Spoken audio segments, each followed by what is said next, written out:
And here we go. What is going on, everybody? Welcome to Team SWARTZ. This is the Recruiting Ain't Easy podcast. Those of you who don't know who I am, my name is Louis Swartz, and I help thousands of people just like you across this great country, helping you navigate the joining process, making the best and most well-informed decision for your reasons and your reasons alone, helping you get ready both mentally and physically for Army basic training and anything Army related. And yes, this is a personal page as previously described. This is not sponsored, endorsed, or supported by DOD, the United States Army, the Army National Guard, or any other government entity for that matter. I represent myself, Louis, and expressing my own opinions, experiences, and all that good stuff. So with that being said, with that disclaimer out of the way, yes, by day, my full-time job is a recruiter for the New York Army National Guard and a part-time drill sergeant, but I come on here on my free time to help you as previously described. So that being said, if you're new here, welcome to the channel. I appreciate you tuning in.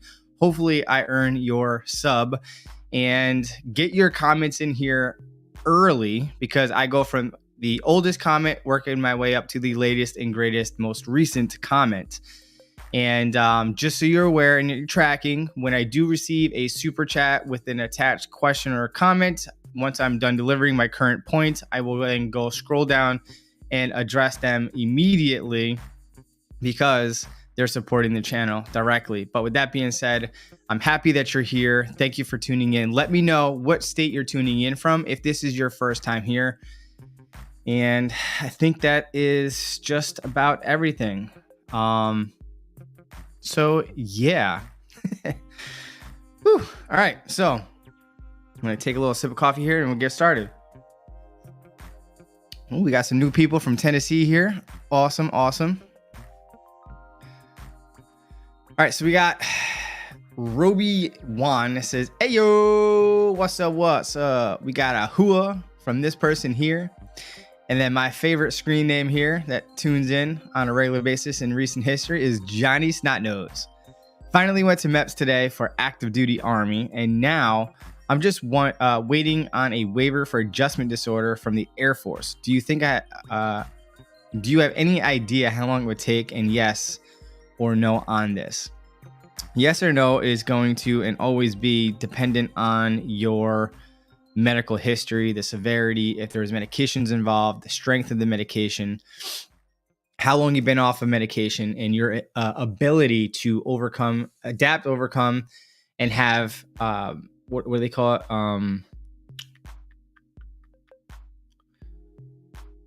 Coping mechanisms, right? And your support system. If you watched my medical waiver guide, I talk about it in grave detail. I'll post it in here. It's also linked down below if you want to check it out. But I talk about it in there, but that's the biggest thing. Now, I just recently watched a panel that included the recruiting commanders for all branches of the United States military. And I do recall Air Force saying that they have streamlined the medical waiver process. Don't take my word on this, but based on what I watched, and if you're interested, and if you direct message me on Instagram, I will send you the video link from YouTube that I found of that panel, and you can listen to it for yourself. It's somewhere in the middle of their panel. But with that being said, he said the turnaround is about 2 to 3 days. Realistically, I would assume that's going to be within 2 to 3 weeks. 2 to 3 days that's phenomenal. And if they do that, that's freaking amazing. But let me know how long it's been for you so far. But appreciate you tuning in for asking that question. Good question. Vamo Edits says it's time. Yes, it is. And I'm here to stay till 9 p.m. 2100 for you civilians. Brian Paul says, anyone have the schematics for a time machine? I'm ready to go. I wish. But go where? Back in time? Pavan Candy. Hello, I am a conditional green card holder. Can I join the United States Army? Yes. The policy is that you have to be able to ship. You have to have at least for the Army, at least 6 months remaining on your green card from the date you sign your contract to the date you ship out to Army basic training. And as long as that's good, then you're good. If not, then you need to get the extension stamped on your passport and possibly an I-797 confirmation of receipt that they received the payment to extend your green card. And then you'll be fine. Austin Winter says, is the 09 mic program still going on? Yes, it was closed temporarily at the end of our fiscal year as described in this video here, if you want to go watch it. But yes, it's still going on. And it's now open for Army-wide. For a while, there was just active duty and regular Army. But a couple weeks ago, they reopened it for the Army Reserve as well. And thank you for tuning in from Tennessee. Appreciate you. Ooh, we got someone from Indiana here. Out friggin' standing. We got Alberto Lopez from New York. That's what I'm talking about. We got Wesley Young here. Says going to MEPS on the 17th. All right, all right. May the MEPS gods forever be in your favor. Vamo Edit says, can you join a branch with muscle contraptions? Arms don't fully go straight. In my experience, I've seen those waivers get denied, but it depends on how close to fully locking out can you get. But yes, they do check for that, and it will be an issue, unfortunately. So good luck with that. Maryland, but not much longer. Ah, okay. Luis Rodriguez with the hashtag Team SWARTZ. Same thing from Giuseppe De Rosa. Appreciate you. And congratulations to Giuseppe, who picked up his Sergeant E5 recently. He's going to do great things, I'm sure. Hopefully. I mean, I know he will, at least for the duration that he's in for. But hopefully he stays in longer and makes a positive impact within his sphere of influence.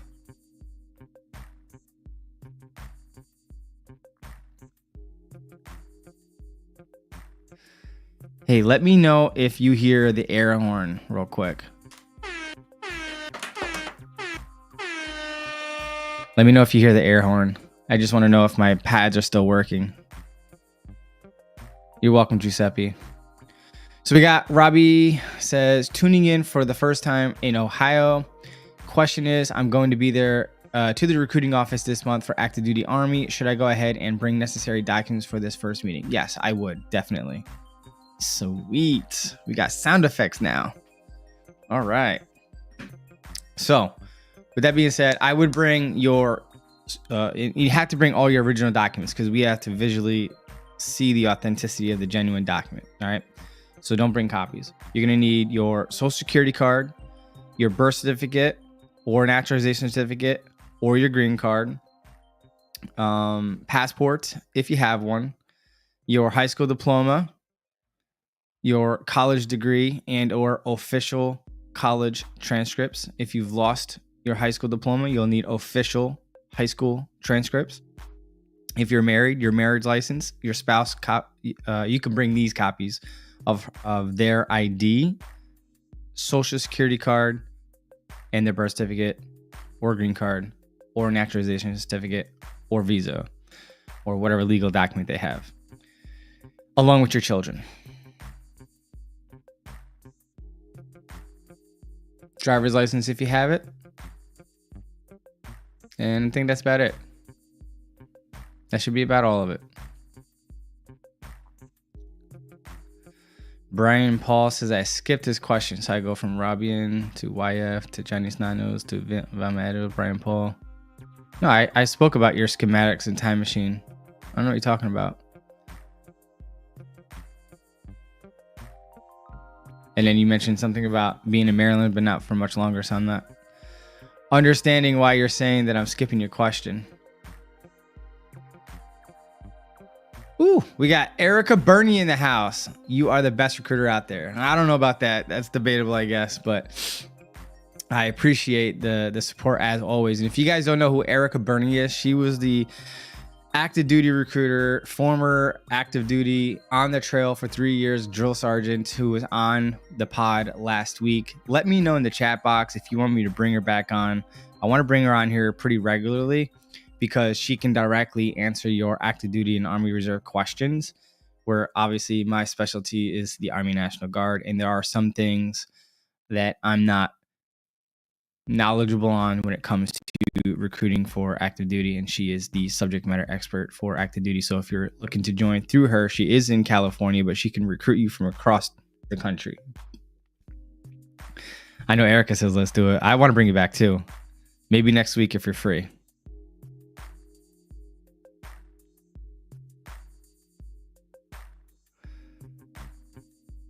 All right. So moving right along to William Anthony Mills says, hey Sarge, I finally caught your live, working on getting my weight down to get back into boots, 75 pounds, not much longer. Hell yeah. Check out this video too. It's my Team SWARTZ fat loss video. Just food for thought. And if you run with it, let me know if it works for you. I know it worked great for me, but it was super, super good for me anyway. But good luck to you, and make us proud. Pavan Candy says, I'm in a perfect condition now. Okay. I'm not seeing a comment before or after this, so I'm not sure if there was more to this message, but I'm glad that you're in perfect condition now.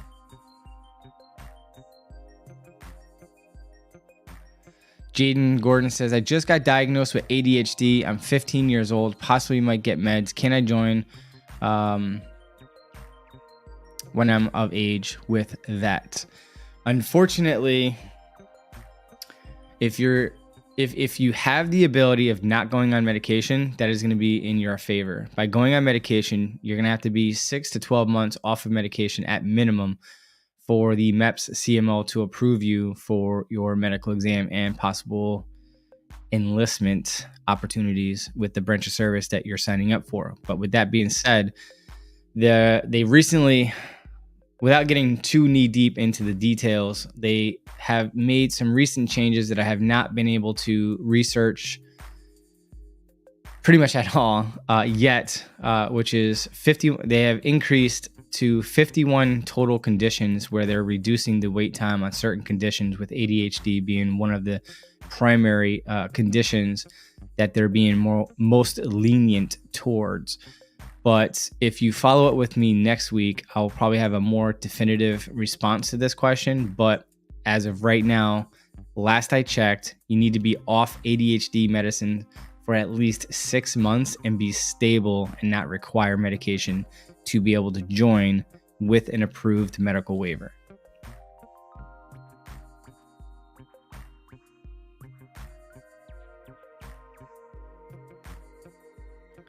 Johnny Snyder says, thank you for answering my question. Tuning in from upstate New York, hashtag Team SWARTZ. That's what I'm talking about. I love the fact that your screen name is Johnny Snotnose and your profile photo is you blowing your nose. It's hilarious.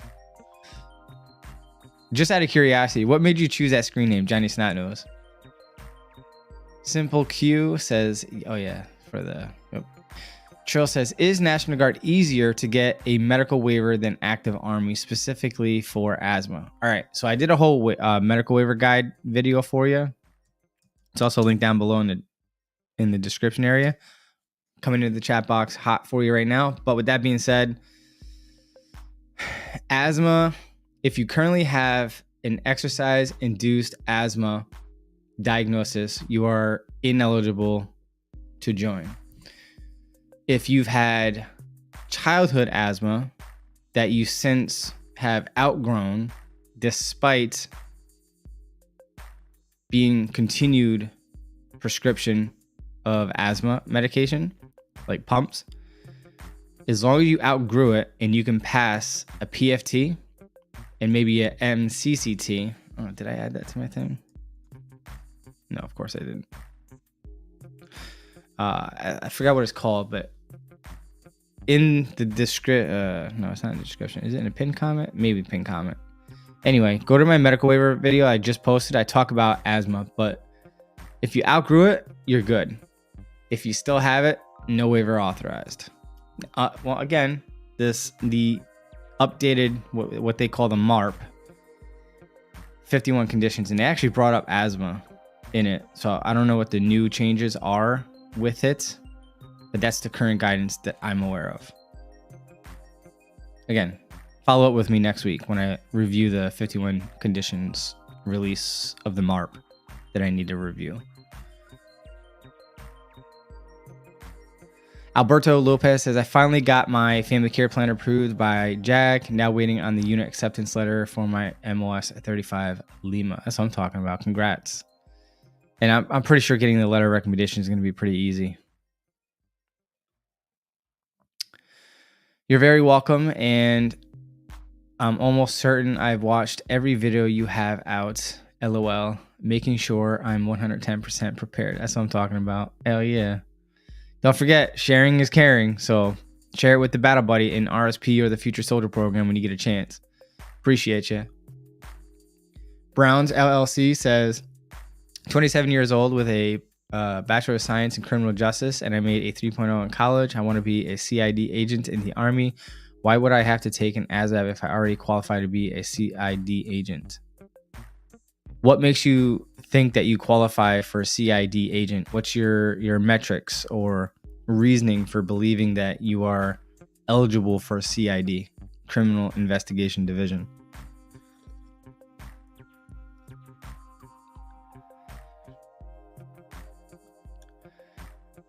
Here in Befittum says, what do you guys know about time travel? I mean, I know what they say in the movies, but that's not real. Ooh, good. Robbie says, bring Erica back. I watched the last stream after the fact and enjoyed it. Outstanding. Dr. Robert Townsend Brown says, grasp.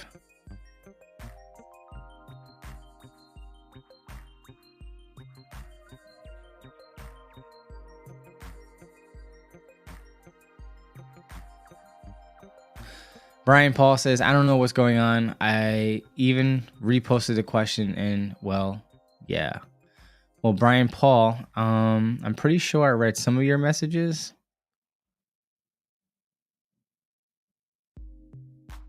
You said, yeah, we hear it, when I was asking if you could hear the sound effects. You said you skipped my question. You said Maryland, but not much longer.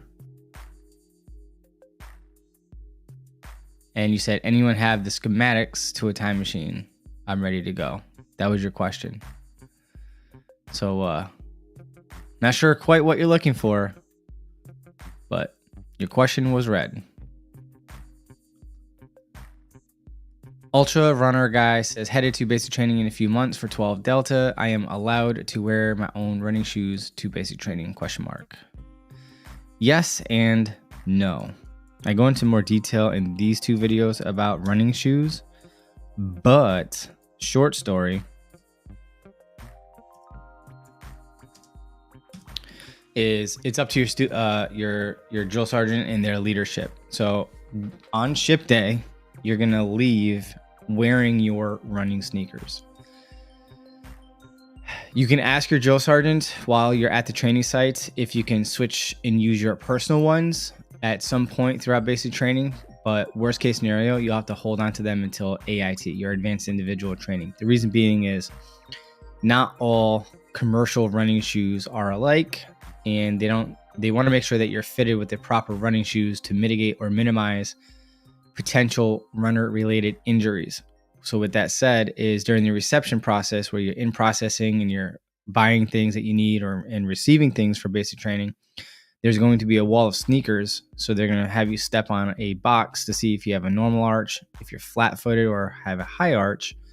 And based on your footprint, they'll say, all right, if you're low, flat footed, you will choose one of these running shoes, normal arch, and then high arch. And then you have to buy one that's appropriate for your footprint. And then you will use those for the duration of basic training.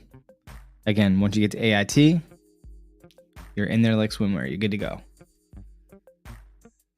Vamos says, what is the difference between junior ROTC and the National Guard? So junior ROTC is a high school class. The National Guard is a real deal. If I misunderstand your question, please rephrase it and let me know. Brian Paul says, shipping out to Fort Sill, Oklahoma in January. Had to change my MOS. Sorry to hear that. And January's going to be kind of chilly. Pavan Candy says, I have a scar from my past surgery, hernia 7 years ago. I'm absolutely all right now. Should I disclose this? They're going to see the scar tissue. And if it happened within the United States, it's more than likely, most definitely going to show up in your electronic medical record. Now, I'm not saying to do this, but some people have said that they went to their doctor in any hospital that they've been to, and they had them opt out of HIE, which is the Health Information Exchange, where they report your medical files digitally. And allegedly, they didn't share certain things, according to this individual, and it never showed up on their medical pre-screen. But I'm not saying to do that. The reason why I say don't do that and to do it the right way is, one, I'm governed by regulation to tell you to disclose it because that's the right thing to do and the legal thing to do. But one of the main reasons why I feel and think that you should disclose it is because when you join the military, whatever your condition is, if it degrades by the time you exit the military, then the military compensates you through disability. And if any injury or illness that you've had in the past that's not disclosed, and you try to claim it later on and you look into your electronic medical records and they find it, then unfortunately, you won't be compensated for the rest of your life because you did not initially disclose it. And depending on the condition, you get caught in the middle of your service, more so in or during initial entry training, you run the risk of a fraudulent or erroneous entry discharge. And that's an easy fix. It's more than 6 months ago. Disclose it. You might need an all clear letter from your doctor stating that you had like an inpatient or outpatient hernia surgery, and you cleared and you have no issues. That's easy. It doesn't even require a waiver. That's how dumb that is. That's how dumb easy that is. Wade Hummer says, just reenlisted after 15-year break and after losing over 100 pounds. Wow. I'm excited to go to prior service Army integration course in February. Wade Hummer, that is freaking awesome. Hang on, how's it go? Here we go. Hell yeah. That is a huge deal. Like, that is some serious dedication and commitment there. That's awesome. I'm proud of you, man. Welcome back. And let me know how your experience was in the Army integration course, if you don't mind. I know a drill sergeant that was there who taught a cycle. So I know her experience from her lens, but I want to know from a trainee's lens what their experience was like, and maybe some tips and insights to pass along to others, if that makes sense. So I appreciate you, and good luck to you in training. And here's a couple of videos for you to get ready for basic training. And I guarantee you this one right here, best ways to prepare for basic training. Guarantee you there's going to be at least 2 things in that video that you weren't thinking of. Or maybe you might because you're prior service. And then, I mean, you should already know what to pack, but just in case, here's another one. Johnny Snot Nose says he believes he got his name because it was from when I was listening to a past live stream and you mentioned the name a couple of times and loved it. Ha ha! That's what I'm talking about. I kind of low-key was hoping you would say something like that. That is awesome. Oh, that's awesome. Duck says, bro, I can't wait for the next year. I'm a list and I'm aimed for the green beret. That's freaking awesome. Hey, Duck, go check out this podcast.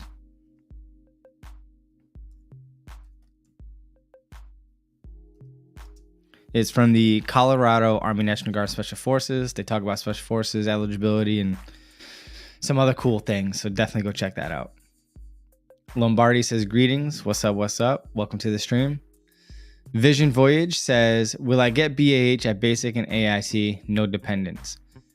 The only way, if you're going reserve or guard, to get housing allowance is if you have a legitimate lease or a mortgage in your name Your location may require you to show proof of like a utility bill if your lease doesn't say utilities included, at least for the National Guard. That's like, or at least, excuse me, for our state, that's kind of like our unofficial additional document to prove that you actually live there and all that good stuff. Scylla Strickland says, hi, sir. Really great to see you. You're looking fantastic, of course. Question is it Army illegal for a sergeant to hang out with the lower ranks? Well, you added sergeants at the end there, like a higher ranking sergeant hanging out with lower ranking sergeants? No, we're all NCOs, not commissioned officers. So when it comes to active duty, they try to segregate NCOs from lower enlisted and enlisted from the officers. Is it illegal per se? Not that I recall, but when you're in the Guard and Reserve, because I know if I remember correctly, your son is in the Guard or the Reserve. I think he's Reserve or Guard. Either way, he's part-time. It is not uncommon that outside of work, if we're hanging out with other NCOs, then it's not usually a problem unless there's a reason that it's a problem. If you give me a little more context. But yeah. So you said yes, and I think that was to a response to my question about, is it high-ranking NCO with lower-ranking NCOs? No, there's nothing wrong with that. Nothing at all. As far as we know, that could be mentorship. But when you like, I mean, we're getting into the weeds of these things, but like, is it of the opposite sex, same sex? What's the reason that you're asking me this? Or if it's too personal, then direct message me. You know where to find me because you've direct messaged me before.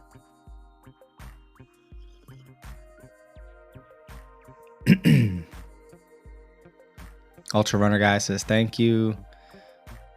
Vamo Edit says the same thing. Wade Hummer says, do you have any information on the prior service Army integration course? I don't have a whole bunch of information. What I will tell you that it's 5 weeks long. You will be treated with dignity and respect without all the initial entry chaos. So basically, as long as you act like a new recruit and you do everything that you're supposed to, then the drill sergeants won't be smoking you and playing, for a lack of a better phrase, fuck games. You're literally treated with dignity and respect. You still got to get all the training. You still got to hit all the check marks for all the things that are required for graduation requirements, basically from white phase forward, because you got to qualify with your rifle and hit all the things with the basic training requirements. So you basically skip the first 3 weeks of the BS, and it's just Army training. And from my understanding, through some people that have expressed their experience with it, was they didn't have any issues with it. They appreciated the fact that they were treated with dignity and respect without the fun games that would normally typically happen with the new recruits in Army basic training.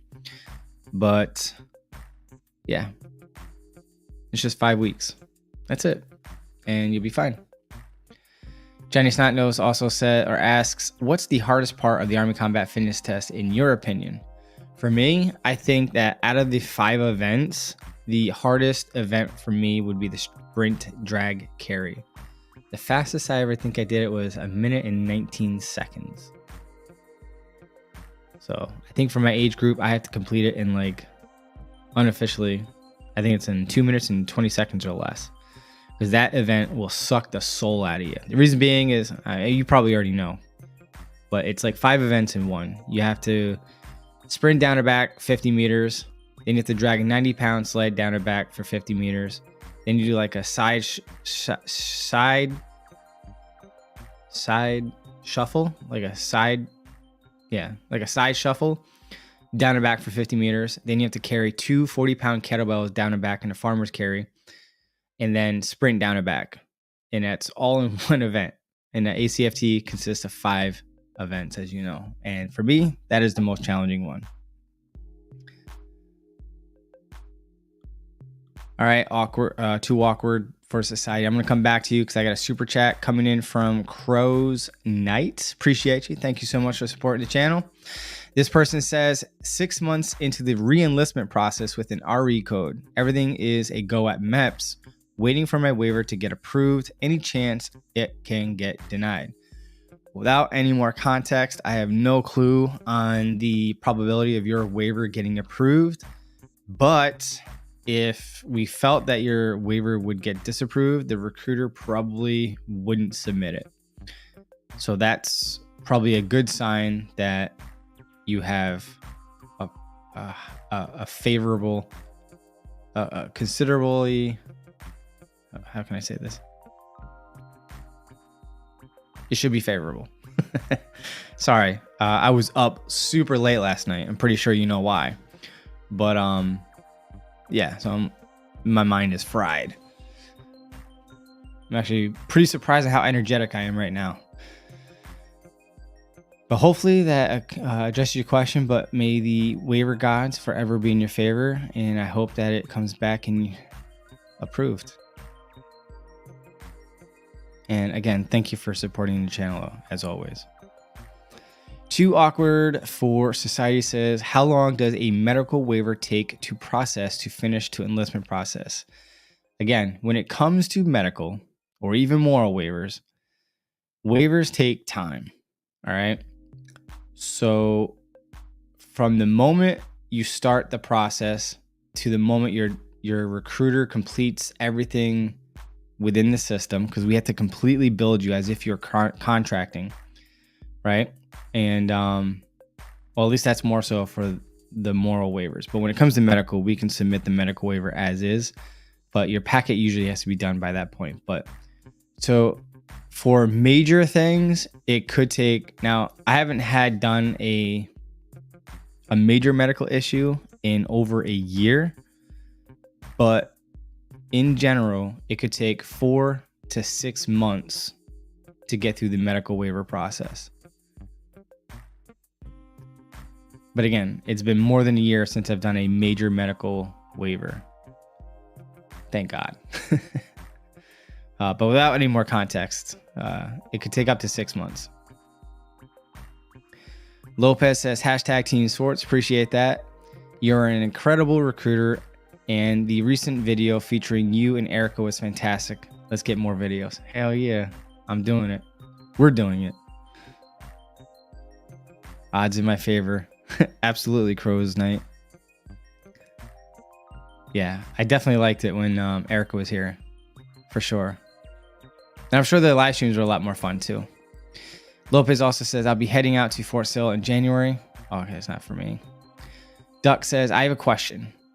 Just like Pavan, I have a large scar on my leg I got from when I was little and riding my ATV, all-terrain vehicle, but it's fully healed and closed. Will that reject me if I tell them?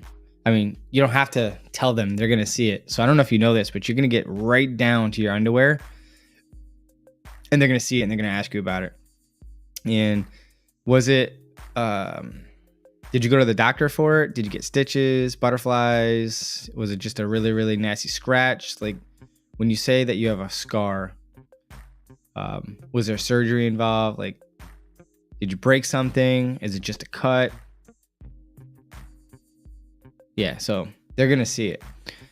Stitches. All right. So if it was just as simple as a cut, I would just say go to your regular doctor and just get a letter from them that on X date, patient was in an ATV accident, cut his leg, received X amount of stitches, fully recovered, returned back to duty, and can perform all physical military related duties.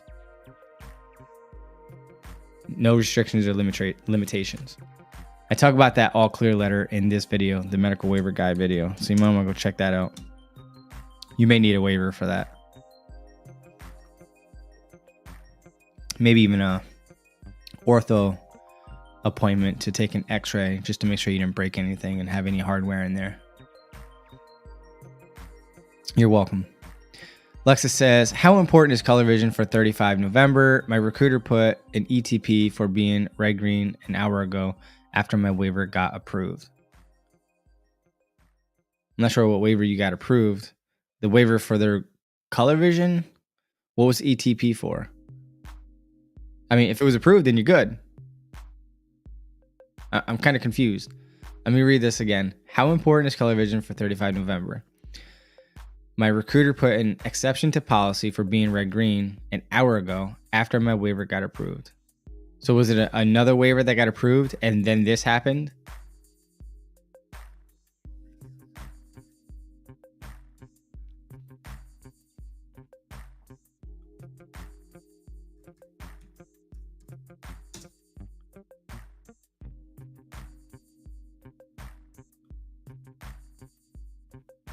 A signals intelligence analyst supervises and performs analysis, reporting intercepted foreign communications and non-communications at all echelons, assisted in collection management process, produces combat, strategic, and tactical intelligence reports.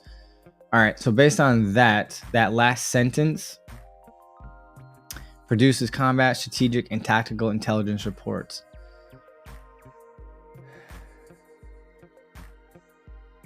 If that entails reading a topographical map, then red-green color vision is going to be quite important when you're creating your reports. If that is the case, then I could see them denying your waiver request. But if you're not dealing with things that deal with the colors of red and green, then that ETP could be approved.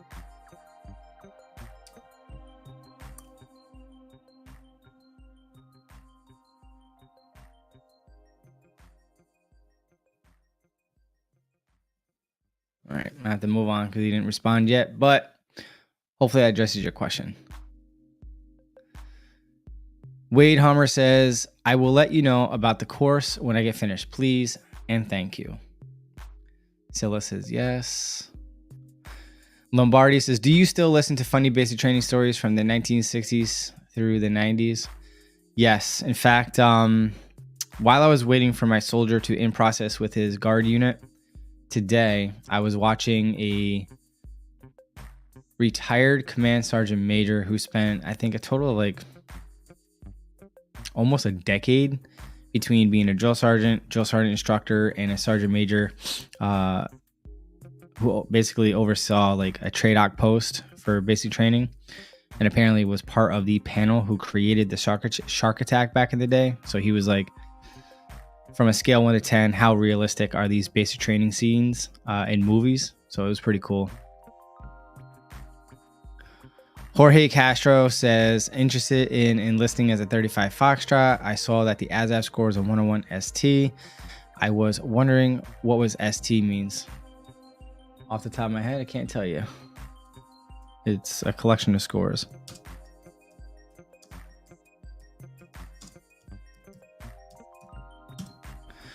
So I Googled it. Oh, yeah, I knew that.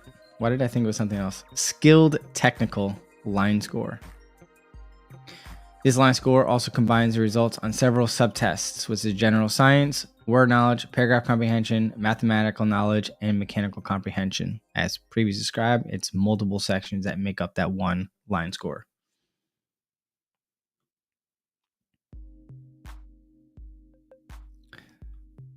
Cool Beans, love that name too, says, I used a nebulizer here and there as a kid. I was fine until a few years ago. Will they deny a waiver if I only have used the inhaler for virus and colds since then? I'm not sure if I understand you correctly. Nebulizer, I believe, is like an asthma related pump, if I'm not mistaken. And you said you used that as a kid and that you were fine until a few years ago. When you say a few years ago, break that down for me. Does that mean that you were good up until a few years ago, and from a few years ago till today, you've had asthma related issues when you have a virus or a cold?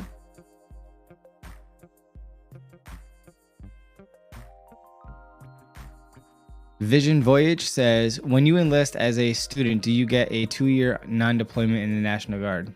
No. Our state stopped participating in the College First program several years ago. I'm not even sure if it's still available today across the country, but when we did have the College First program, then yes, you were stabilized for 2 years.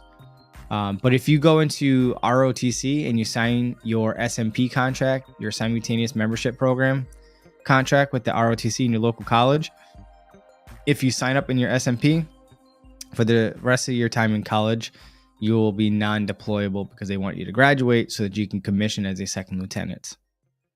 The more you know. Real quick, YF23 gave me a super chat. Appreciate you. And this person says, Air Force Army game was rigged. I didn't even know the Air Force had an... Hang on, what game are we talking about here? You talking about football? I'm aware of the Navy versus the Army football teams, but I've never heard of any other football team. I'm completely ignorant. I don't watch sports, so please forgive me. But thank you for supporting the channel.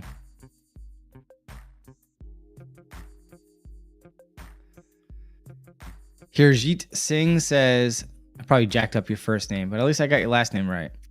Nice to see you back. When are the new videos coming up? I actually posted a new video, I want to say, was it last week? About the best MOS and my tips and tricks. You know what's funny? YF23, I had no idea the Air Force even had a team. Because every year it's always Army beat Navy. I never knew that the Air Force had their own football team. That's awesome. The more you know. So when you said 3-20 Army won, right? And Mr. Singh, appreciate you. Duck says, I'm not tripping when I'm a senior next year. I could enlist right then and there, right? Or do I have to wait until the school year is over? So the earliest you can contract, if you're going Guard or Reserve, the earliest you can contract is in your junior year if you're 17 years old and with parental consent. If you're going active duty, then it'll be as a senior would be the earliest you can contract into the military, or at least the Army. Of course the Army won.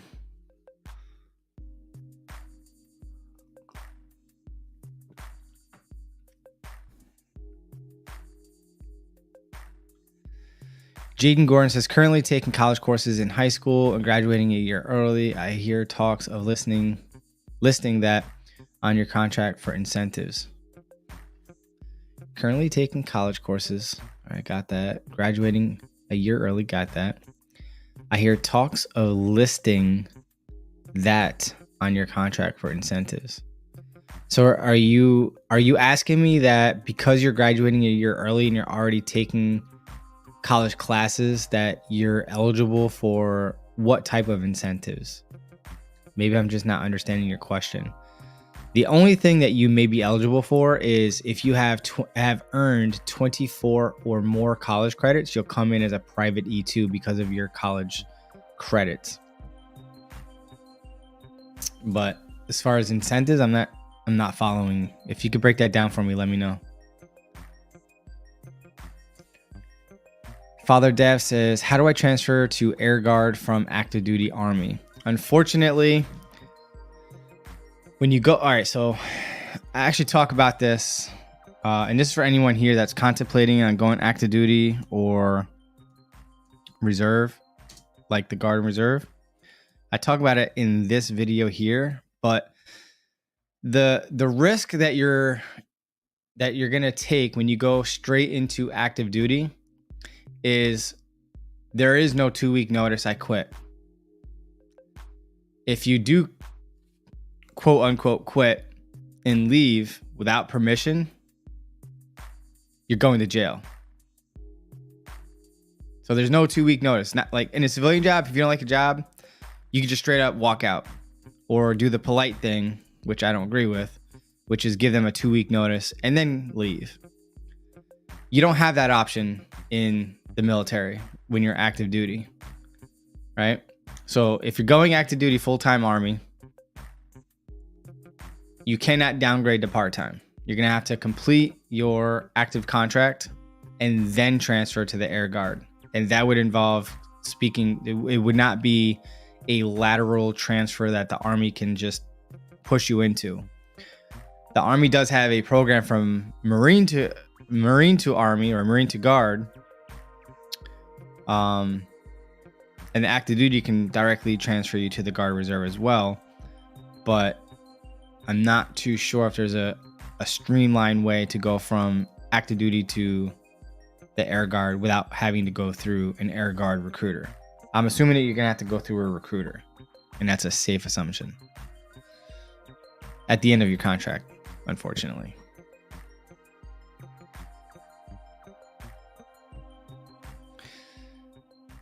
Harjeet Singh says Air National Guard versus Army National Guard. Well, Air National Guard is part of the Air Force, and they go off of Air Force regulations.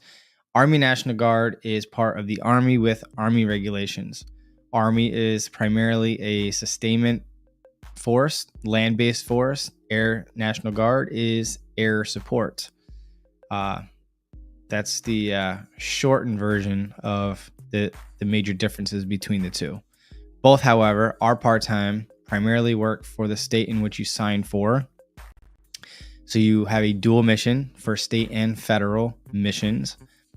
And just so everyone is clear, because I saw this on a Facebook comment today, someone was saying that Guard is strictly state funded and Reserve is federally funded, and they tried to sell the Reserve like it was a better option. But in some cases it could be, depending on what's important to you. But the bottom line is, when it comes to the Guard, we're state and federally funded.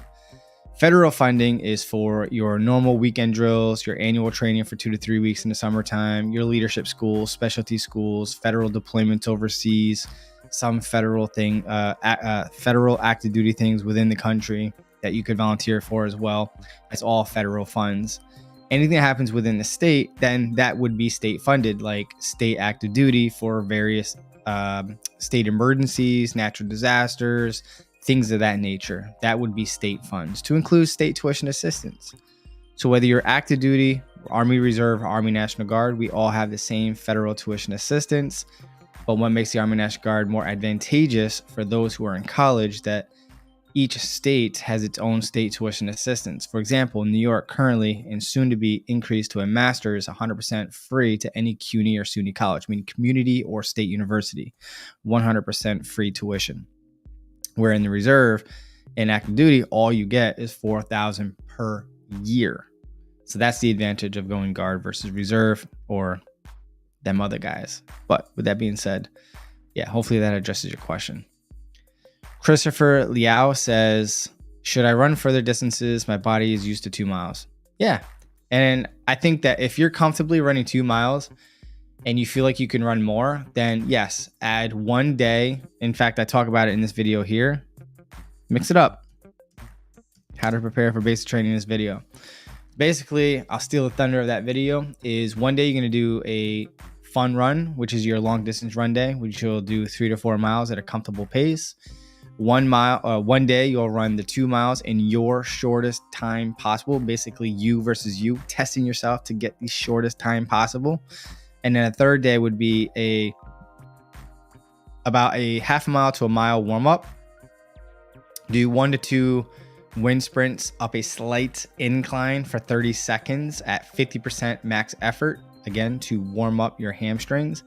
And then from there, 10 wind sprints flat out, 90 to 100% max effort for 10 repetitions. So you sprint for 30 seconds, you walk back for 60 seconds, and repeat that 10 times. You do those 3 exercises per week, and that'll decrease your overall 2 mile run time.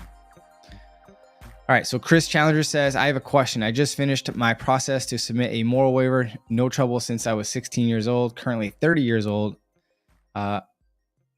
Currently 30, juvenile felony for possession, past Asvab with 38, and MEPS physical. Do I have a shot? Now, the juvenile felony, were you guilty? Were you found completely innocent? No probation, no follow-up, outright dismissed, closed?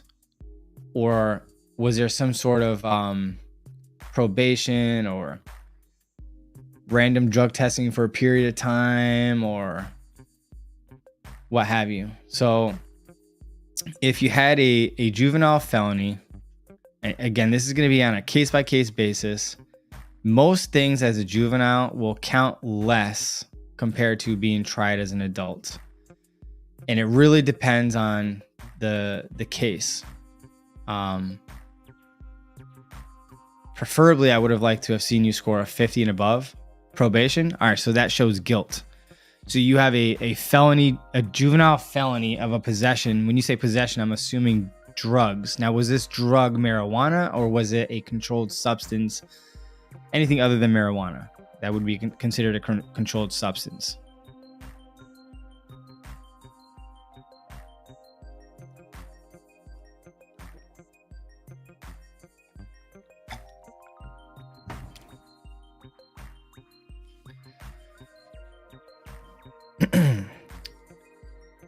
Controlled substance. Ooh.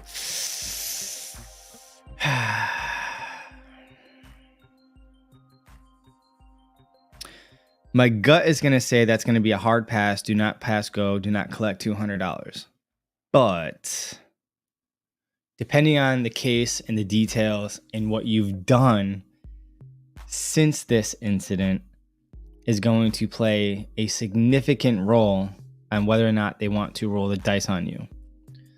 So your applicant statement needs to address factually and you owning it, like, I effed up, I did XYZ, whether you agree with it or not, whatever the rhyme or reason, it was that 90 degrees out, the skies were clear, this girl was agitating me, we got into an argument, what had happened was, and they don't want to hear the long drawn out story. When I was 16 years old, I was carrying whatever, I did it, I messed up. You have to express remorse, okay? And this is on your applicant statement. And then since this incident, I realized that I had to become a better person.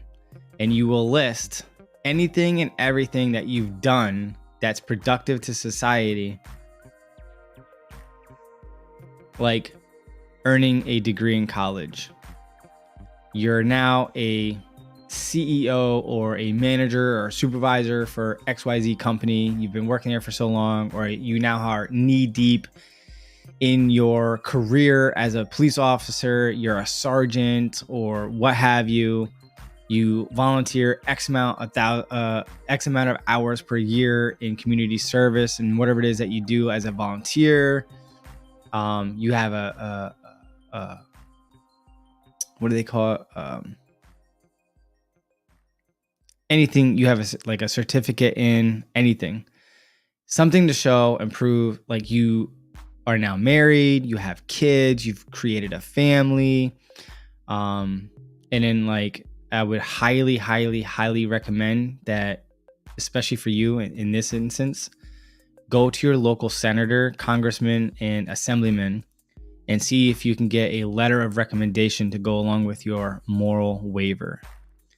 And then I think you would have a possibility of being approved. Only because it's a juvenile offense. If it's a felony offense as an adult, hard pass. Definitely do not go pass go, and do not collect $200.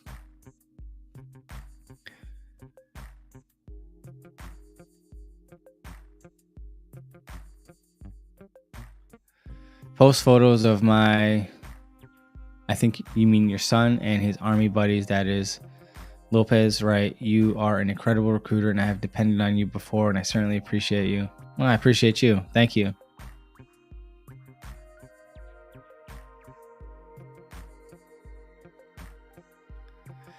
Marcos Nunez says, 26 years old, trying to go special forces as 18 X-ray, looking anyone interested in training together, based in the Bronx, New York City. All right, there you go. Good stuff.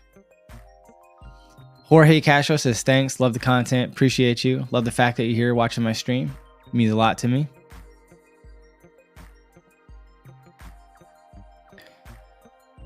Lucius Cincinnatus says, if you score around a 34 in the Asvab, is it possible to get a 105 GT score? Very, very slim. but not entirely unheard of, but very slim. The Asvab is weird. I've had people fail the Asvab and have like freaking phenomenal line scores and qualify for a lot of different MOSs or job skills, for those who don't know what MOS is, and other opportunities. And I've also seen someone score as high as a 54 and a 59 who still had to retest because they didn't have good enough line scores. Go figure. KG says, Marcos, oh, that's not for me.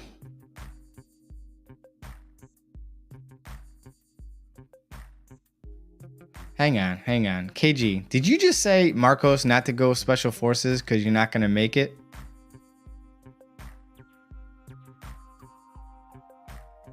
Hey, KG, pump the brakes there, high speed. Stop being negative Nancy, all right? Don't be a Karen on here. Let's be positive. Let's be uplifting. Let's be motivating each other, not making someone doubt themselves because you don't think that you could do it, so you assume that they can't do it. Yes, in my video, I talk about the percentage of people who don't make it, and that is a fact. But let's just be more positive. Yeah? Okay. Much love, though.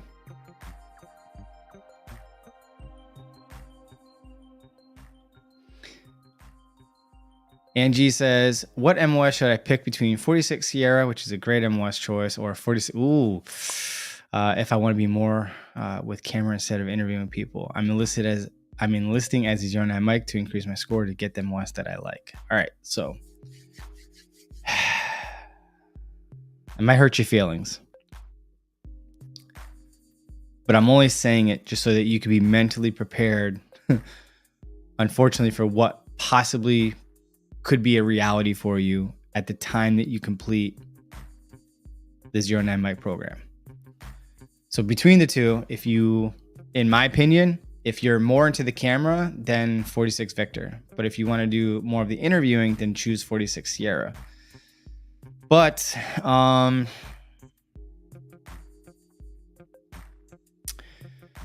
when you complete the 09 mic program, you will be presented a list of MOSs that, if you're going regular Army, which is full-time, active duty, you will be presented a list of MOSs that they're looking to fill.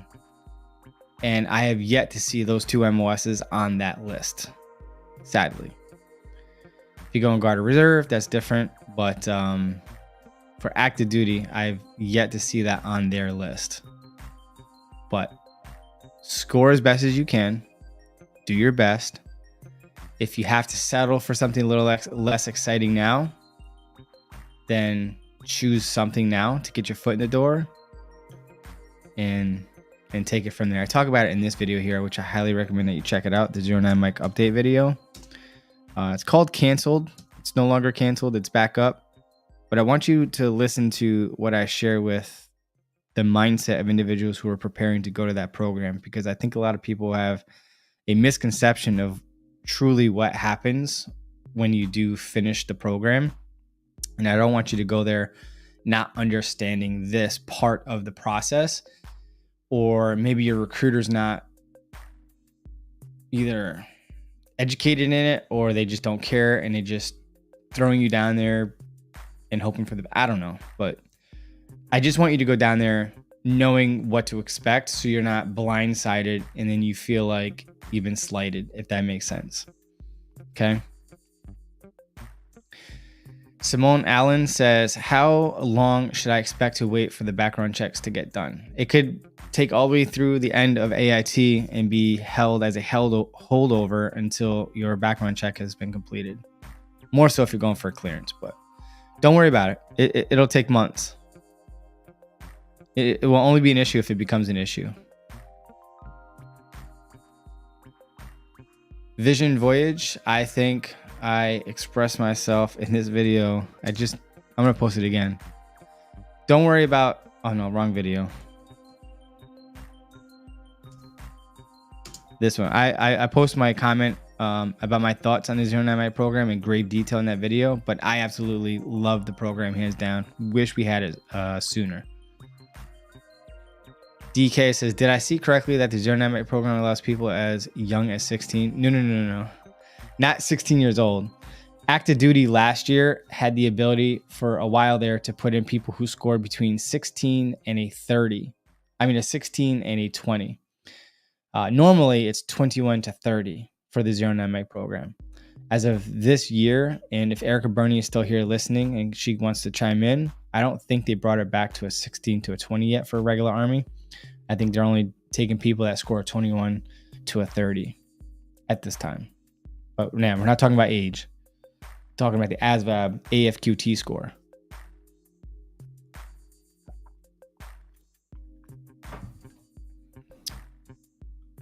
Zap. So my opinion on the draft is I think it's necessary to maintain a list in the event that we have to.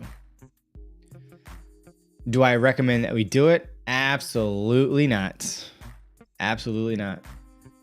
The reason why I'm against the draft is because I don't want Johnny Snotnose next to me who doesn't want to be there and who's not going to put their maximum effort to protect me and vice versa in the combat zone if we have to go to war together. I'd rather somebody volunteer to want to serve and will put forth honest effort to not only protect themselves, but to do to pull their own weight and to be there for me as I will be there for them, if that makes sense. So in that sense, I'm against the draft, but I'm for the draft because fewer and fewer people are eligible to join and want to join. I take that back. I've never had an issue with people wanting to join. I've just had the issues like most other recruiters where more and more or fewer and fewer people qualify and eligible to join. But yeah, those are my quick thoughts on the draft. KG says, Mark, it's not for me.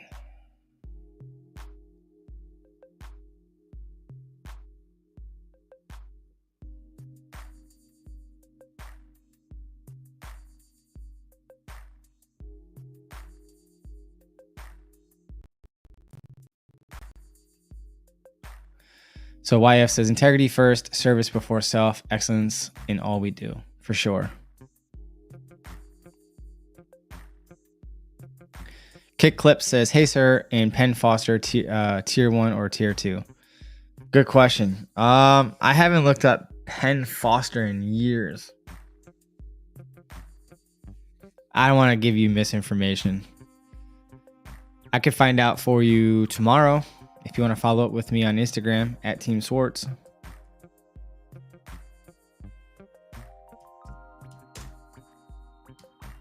You trying to get an incentive? Because that's the only time it would matter.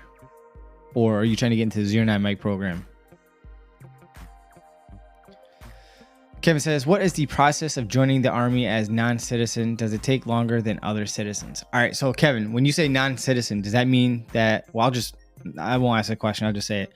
When you're a non-citizen of the United States looking to join the military, you have to be at least a green card holder. So as long as you have a valid green card, then you're good to go. You can join as long as you are otherwise eligible to join.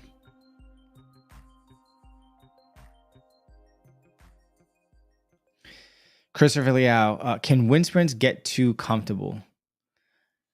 I mean, when I say run at 90 to 100% max effort, as long as you're running at max effort, they will never be comfortable.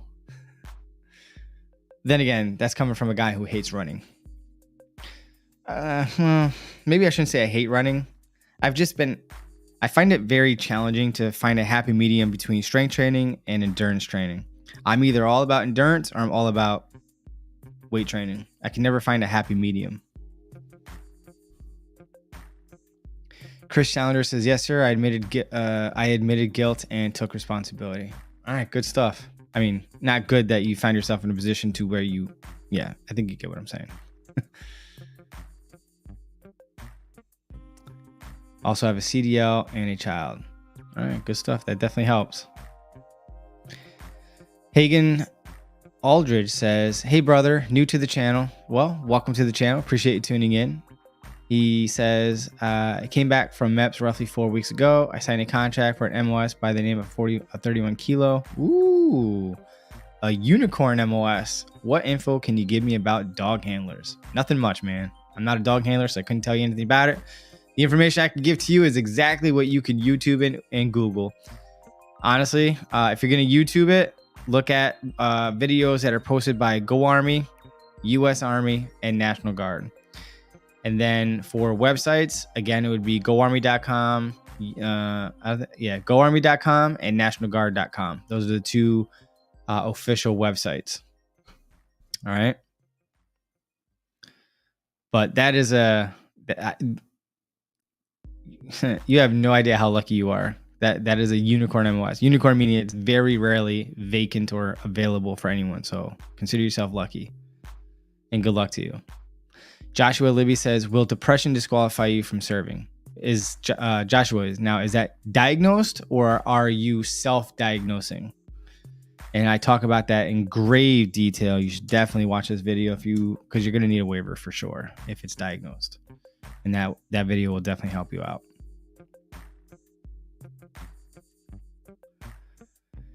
Christ lives. Amen to that. Says, I just want to say thank you for being a great unbiased source for information on the military. And even though, unfortunately, I can't join due to health, I have learned a lot from your videos. Well, I appreciate you. And I do pride myself on being as unbiased as possible because I feel like I owe it to the people to make a well-informed decision for their reasons and their reasons alone. Never in my life when I started doing or creating content online did I ever, I don't know, like I tried to just sell the guard online when I first started on Instagram way back in the day. It just didn't feel right to me to just sell the guard. Like I wasn't bashing anyone else, but it just felt weird. And for the longest time, I actually didn't post anything recruiting related. It was just all about basic training tips. Only since like 2018, maybe 2020 and until now did I start adding joining related content. But yeah, I'd rather help the masses than for the branch of service that I currently recruit for. And that's why it's a part of the reason that I do that is because this is a personal page and I can do whatever. I would be restricted if it was a professional page, which I did start. Ironically, it's the same name as this podcast, which is Recruiting It Easy on YouTube and Instagram.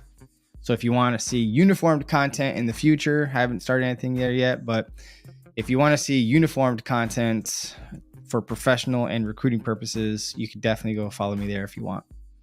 But I do appreciate you watching my content. I'm sorry to hear that your health precludes you from joining. That sucks. Maybe you look for another way to support the troops, like maybe working part-time or volunteer work with the Wounded Warrior Project or something alike, and serve us that way. But I do appreciate you and your support, and thank you for your kind words. Scylla Strickland says, wow, great advice for Chris Challenger, praying for Chris in the future with the Army. I don't even remember what I said about Chris, but thank you.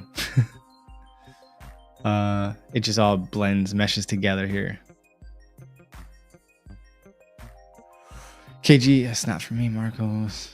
The Boyd says, it's been a while since I watched one of your live streams. How you been? Hashtag Team Swords. Doing pretty good, man. Hanging in there.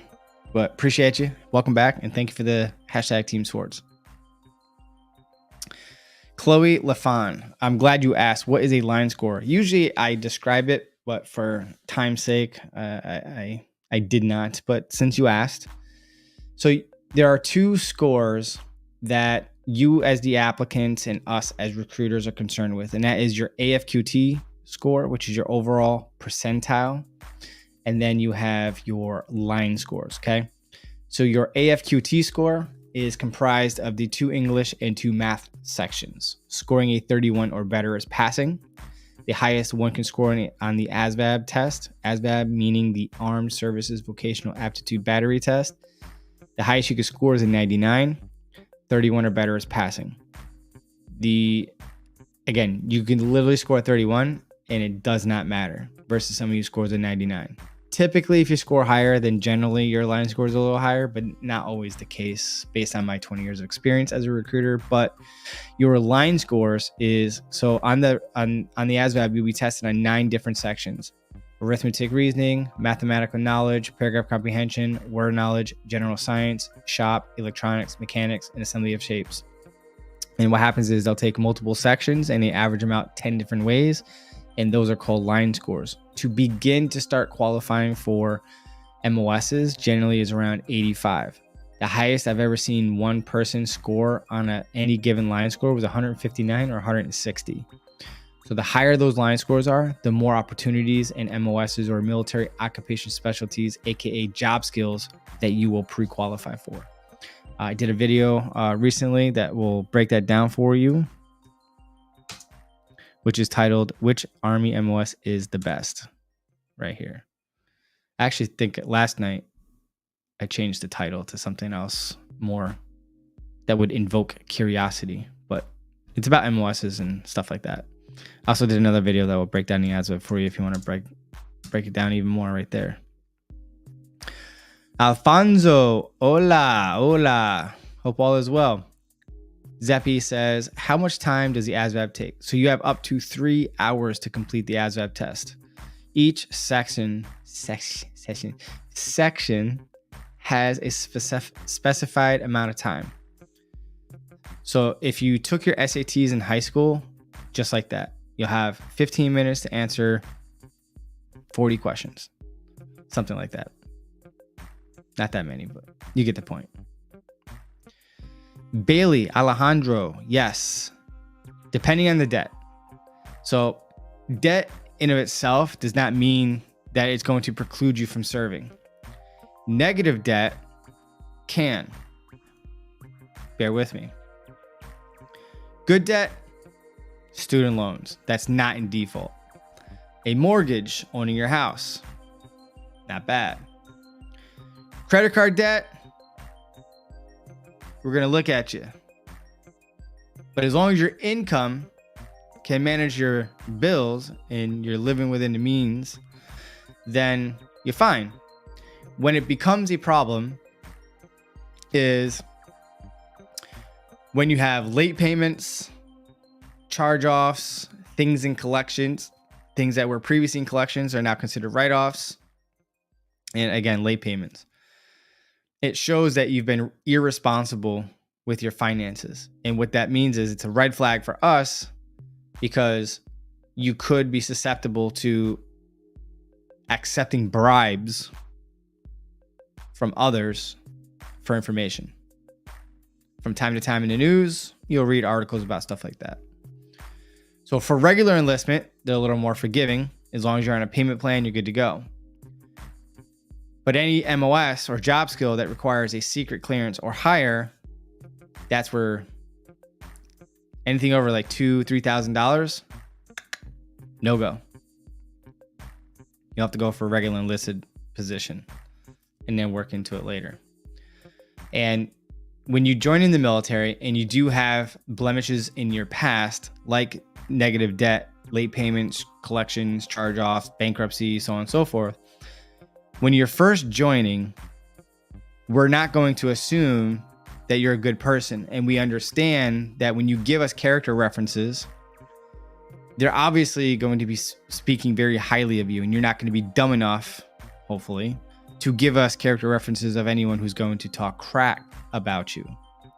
So we're going to take that with a grain of salt and be like, cool, nice story, cool. Or be like, cool story, bro.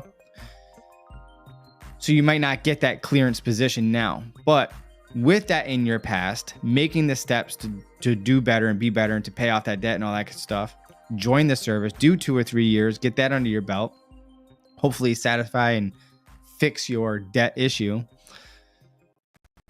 Now we have 2 to 3 years for an investigator to call back on individuals that they can trust. They're going to say the truth about your character, your mindset, your work ethic, and the way you've been in the Army. Because they're going to call back your squad leaders, platoon sergeants, platoon leaders, first sergeants, commanders, leadership that were in your past and currently with you to be able to speak on your behalf, to be like, nah, man, this soldier's tight. He's high speed. He goes above and beyond. He's a hard worker. He's here before everyone gets here. He's the last person to leave. And you're like, oh, okay. And so consider it like building credit, right? So when you have bad credit and trying to rebuild your credit, having good credit usage and all that good stuff will build your credit. Or if you, like me, had no credit history in the beginning, so you have a low score because of no history, because you're brand new, right? You're a noob to finances. Then over the years of consistently paying off your debt every month, or, you know, being responsible with making on-time payments every month, that builds credit history. Thus, your credit score goes up. So it's like being in the military and doing what you're supposed to be, doing, being where you're supposed to be, and doing all the good stuff that you're supposed to do in the Army. That's like building credit over the next 2 to 3 years or longer. And now, even though you've had those things in the past, whether it's criminally or financially, you go to apply for a clearance position. As long as everything is tight, you now have credit built up per se, and you can explore those types of opportunities. The more you know. You're very welcome. KG Gmail. Oh, not for me. So Cool Beans says, yes, as a kid, I had a breathing machine for sinus, I believe, around 2019, 2020. I experienced a shortness of breath from things like colds, COVID, and my childhood doctor prescribed me an inhaler. All right, so the childhood prescription of inhaler, if it was asthma related and you outgrew it, then you're good. But as far as like the 2019, 2020, 2019, that wasn't COVID related, but 2020 and later, as long as it's relating to COVID, then they'll overlook it as long as you come up with a negative PFT and possibly an MCCT. How did I label that?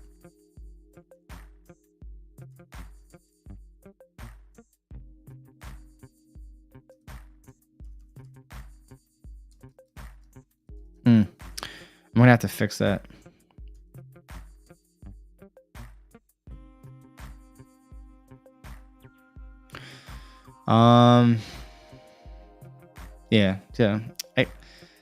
So MCCT is what I would recommend that you get. But if you direct message me on Instagram, I'll send you the. Maybe it's on my. But if it's on my phone, it should be here.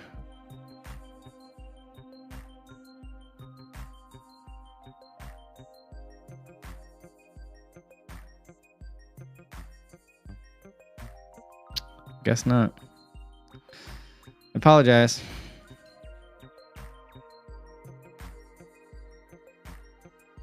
All right, so moving right along. But check out my medical waiver about it. But PFT and an MCCT.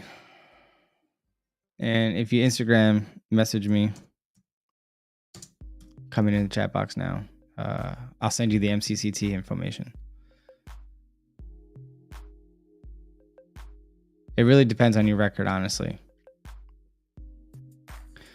Hunter says, I have a CDL. Could I join the infantry as an E4? If it's possible to go active to guard before I finish my contract? All right, so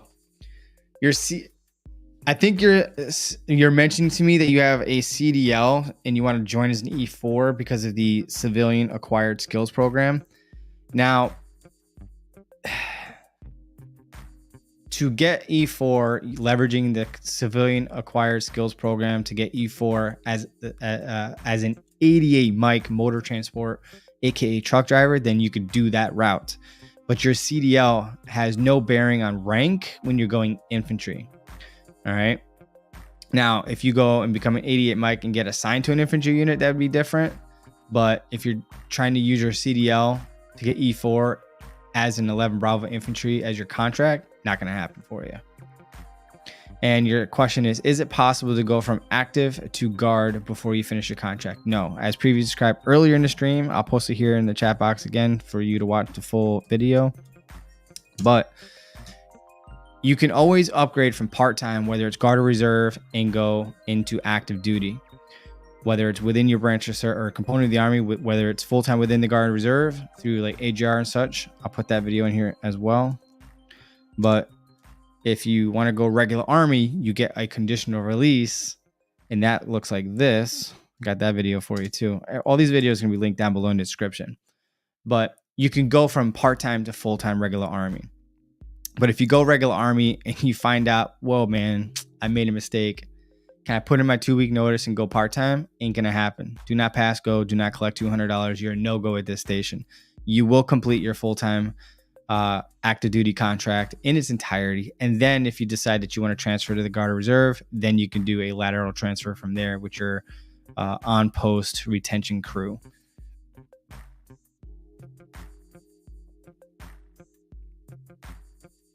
Katie Murphy says, currently trying to enlist, but I'm unable to retrieve my pharmacy records due to the pharmacy being closed. What can I do? Go when they're open. Did you get it? No, but seriousness. I'm assuming that when you say closed, meaning like they went out of business. If it was a CVS location, then they have other locations that you can go to. It's the same system. Now, if it was like a mom and pop type pharmacy, then Katie, let me know how old you are. And were those prescriptions, were they for you when you were 18 or older or 17 or younger? And then I'll tell you what you can do to satisfy the needs of the MEPS.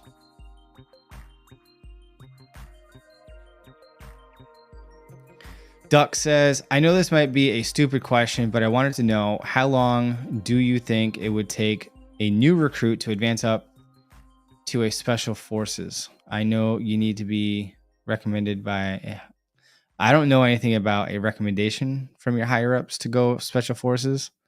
I think you just need to qualify for it. And any MOS can go special forces.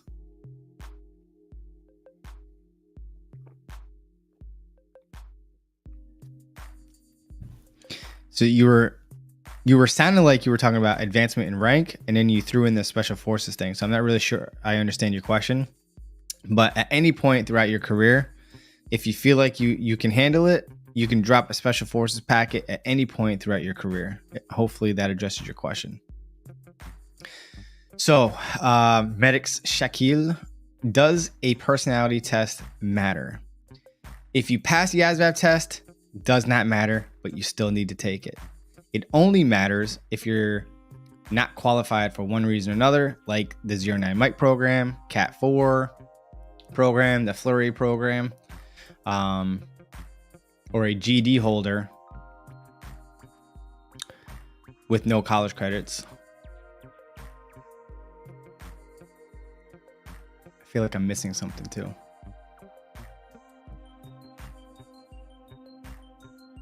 Oh, well, I mean, it's part of the 09 Mike program. So if you're not doing 09 Mike and you're no more than 2% over your maximum allowable body fat percentage, that's called the ARMS 2.0, then, or 1.0, then you need to score, or a high enough score of 100 or better in the will do portion of the personality test. Oh, now I understand. Thank you. Appreciate it. Louis Rodriguez says, hello guys, how are you? We're very good. Well, I'm very good. Appreciate you asking. Thank you. And welcome to the stream.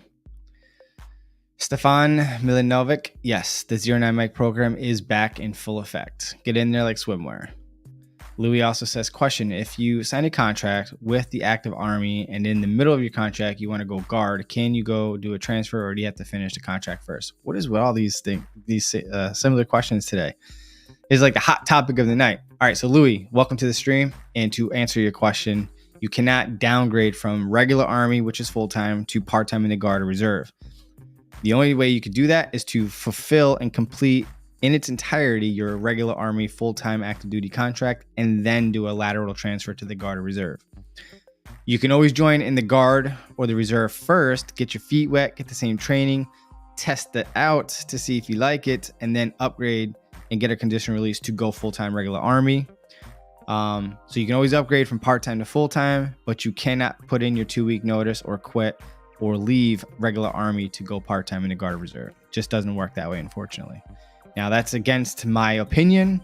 My opinion is, listen, We have plenty of people that are on active duty that would rather be Guard or Reserve, and we have plenty of people that are in the Guard Reserve that want to be active duty. If we could just streamline that process, it would make everyone happy, for sure. And that's just my humble opinion. And opinions are like a-holes, and everyone seems to have one. Robbie also says, you've certainly gave me the tools to be confident in the decision to join. Outstanding. At your service. Lorraine Paul says or asks, what is the difference between 09 Mike and ARMS 2.0? Glad you asked.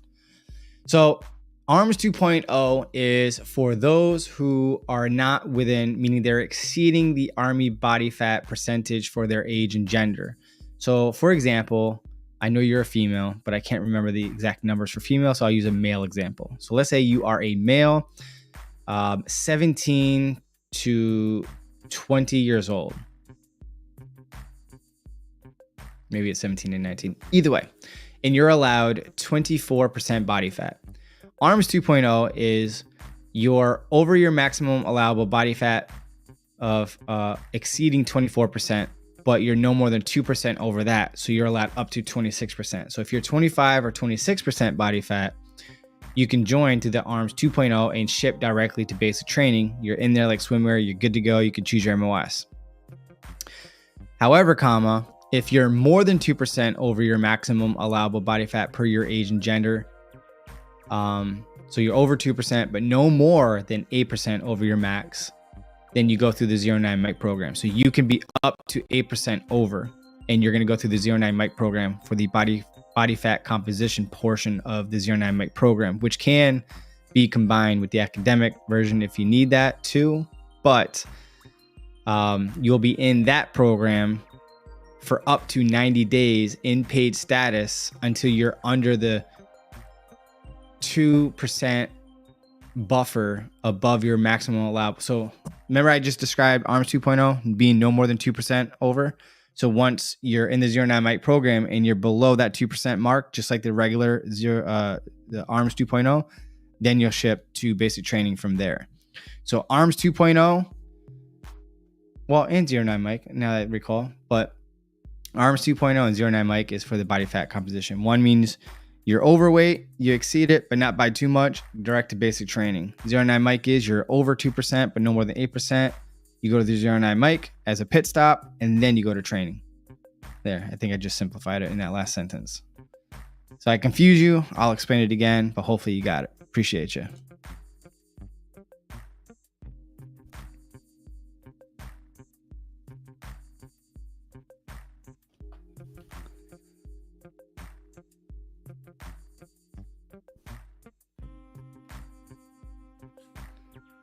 Sorry, I'm just looking at my phone here.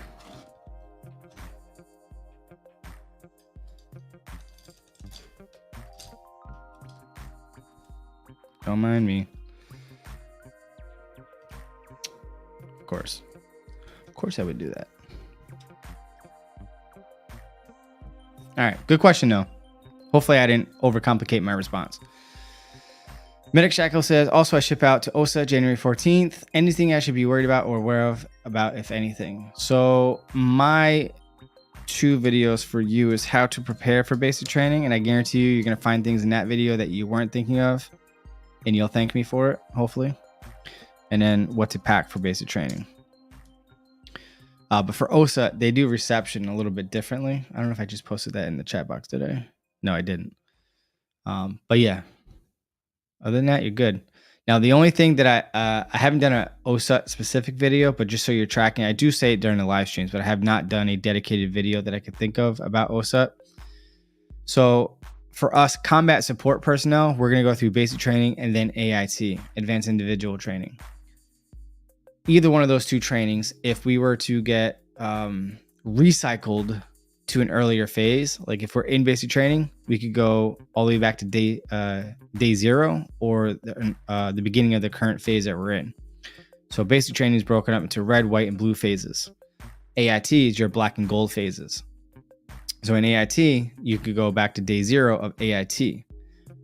Conversely, in OSUT, if you get restart to day 0 or recycled, and let's say you're in black or gold phase, which is like equivalent to AIT phases in OSAT, if they say restart, you're going all the way to the beginning of basic training. So you have to redo your 10 weeks of basic training. So let that motivate you to graduate on time. All right. Oh man. The more you know. Christopher Liao, saw a video about cell phones at basic training. What's your 2 cents? People using phones, TikTok and stuff.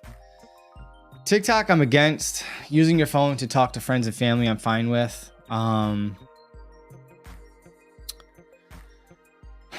It's just that I want to say that trainees make bad decisions on TikTok, but I've seen non-commissioned officers, even officers, make dumb decisions on social. But just be smart. Like, go to college called common sense and just make better decisions when you're online. Just don't do things that are going to get you into trouble. All right. When you're serving in the military, you still have your freedom of speech, but there are filters in place. You cannot embarrass the branch of the service, the United States government, your state, your unit, all that jazz. All right. So you have to act like a professional. All right. So just remember that. Maybe one of these days I'll do a video about online conduct or whatever.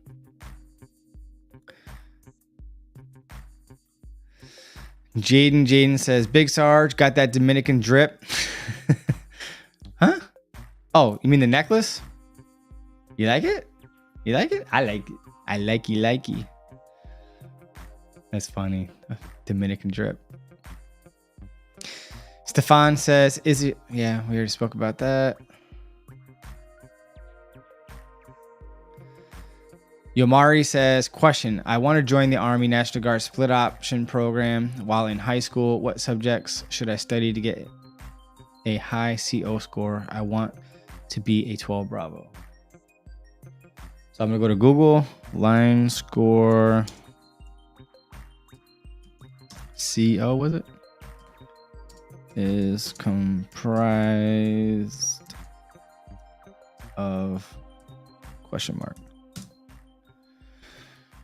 All right, so the combat score, CO, takes into account of your verbal expression, which is VE, which I'll tell you what that means in a second, auto shop, and mechanical comprehension.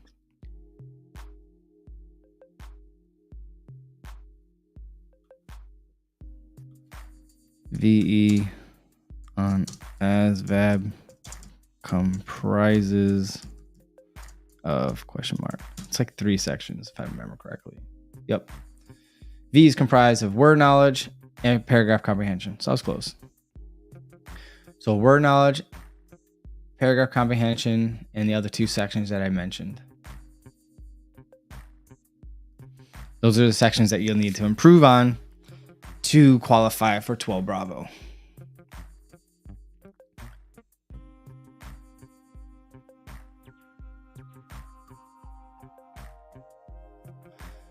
Lionel Veras says, hashtag Team Swords. Appreciate you. Thank you very much, buddy. I have a friend looking to join. He received an uncharacterized discharge from the Guard with a reenlistment code of an R3. Okay. So he's going to need a copy of their discharge packet. And depending on the narrative reason for separation, meaning the real reason to why they were prematurely discharged, will dictate their eligibility to re-enlist into the military and to apply for an RE3 waiver. Scylla says, a new commander-in-chief for our military. Trump, long live the king. Thank you. You continue to be awesome. Smiles. Thank you. Appreciate it.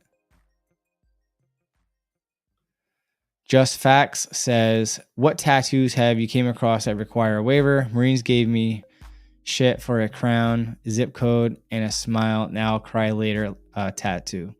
Any input on this?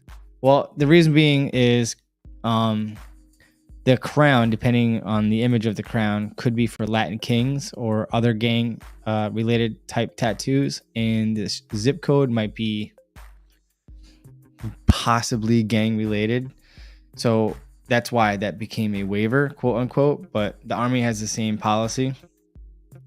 We've never really, like, as long as it's not in your hand or your neck, we're not doing a waiver for those.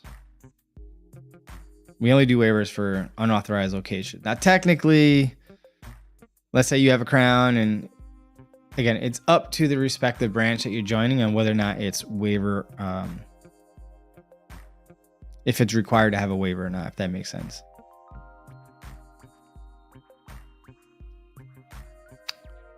But I did a video about tattoos in this video here.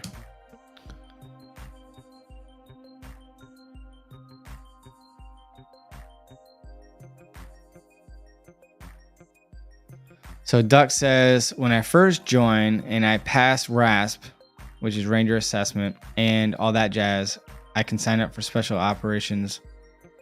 That's a W. W, like, did that get cut off, or W as in that's a win? So if you're doing Ranger Assessment, they're probably going to offer you 18 X-ray anyway, because that's what they typically do at the training site. They'll offer you Ranger School, Airborne, and or Special Forces. And if you qualify for them and you agree to do it, then you'll be in there like swimwear. So definitely go for it if they offer it to you. Do not pass that opportunity over your shoulder. Win, I figured. A whole bunch of X's, and CB says, hey, if I ever wanted to become an officer, should I retake the Asvab now or after I enlist? I just took it and got a 76 AFQT, but the GT score is 108. I think my recruiter won't give me my line scores. Well, then your recruiter is a douche. I mean, with a 76, I know that you're going to pass. So for anyone else who's watching this, all right, I normally don't advocate for anyone to retake the Asvab, just because typically you'll score less. So if your line scores are decent, there's a chance that not only will your overall grade decrease, but your line scores may decrease. In most cases, and this is over the course of 20 years of experience, but not always. But if you scored less than a 50, I definitely don't recommend you retesting. But with you scoring a 76, I'm pretty confident that you're going to at the very least pass a test and still have okay line scores.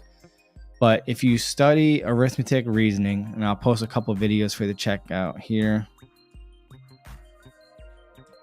for arithmetic reasoning.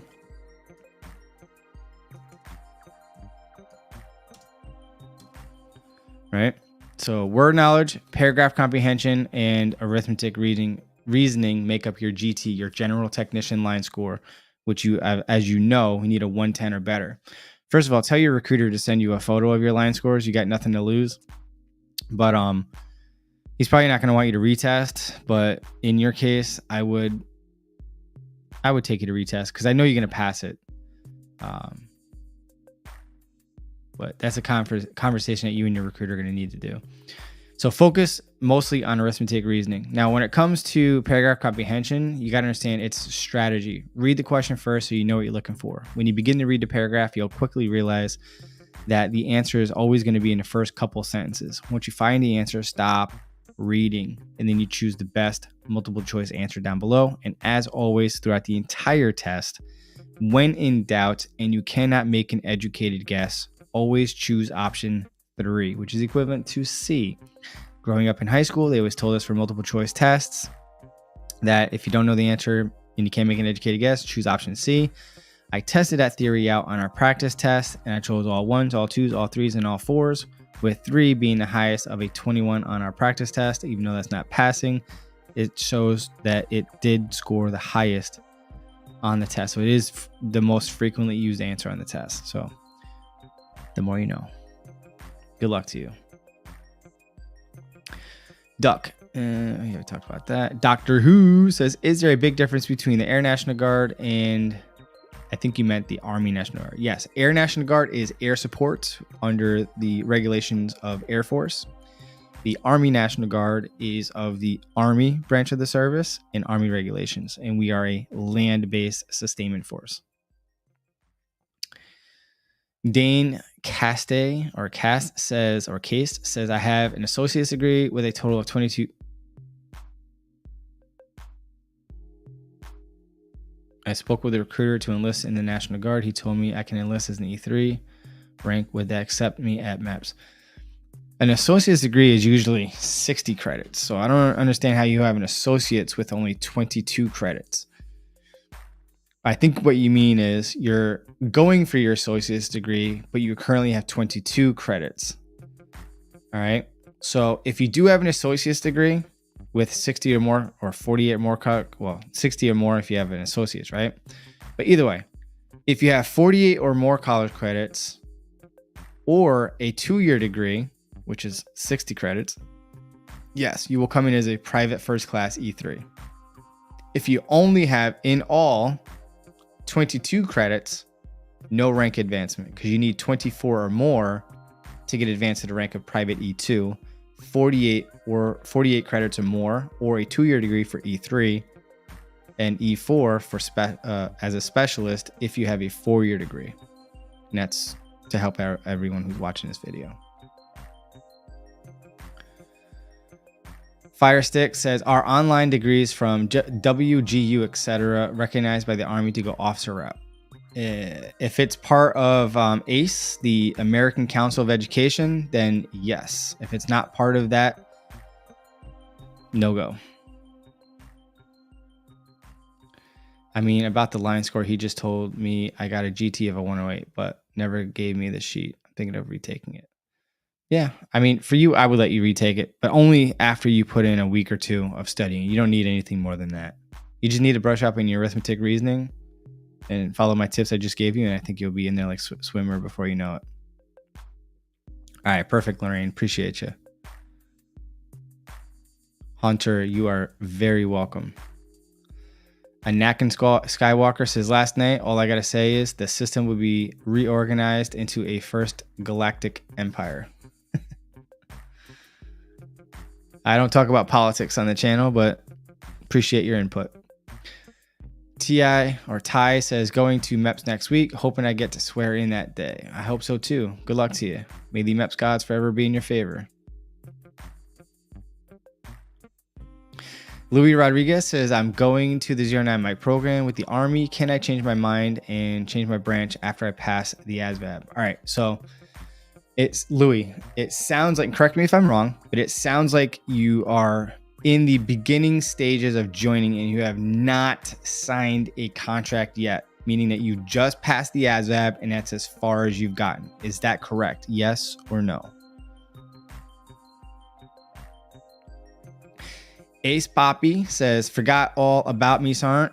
Had to go to Texas and get in, but I do and will forever appreciate your time and took to meet me earlier this year. Ace Poppy, what's your name? It's Duncan. Duncan, that sounds familiar. Duncan. Oh, Deshaun Duncan. Oh, yeah. We started talking in August.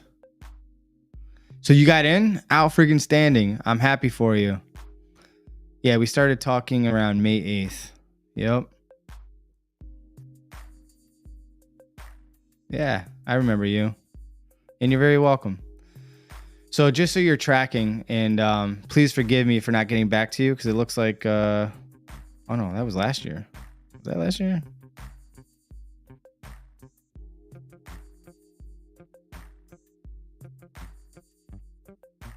Oh, I don't know. August 2023. Oh yeah, we started talking last year. And the last time we talked was January.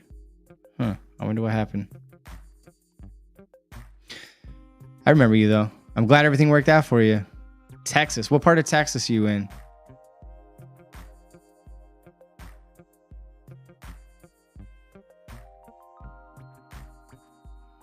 Did Louis respond back?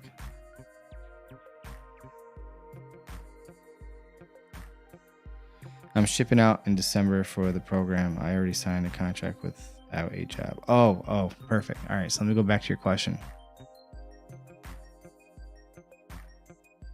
What branch of service are you trying to go to?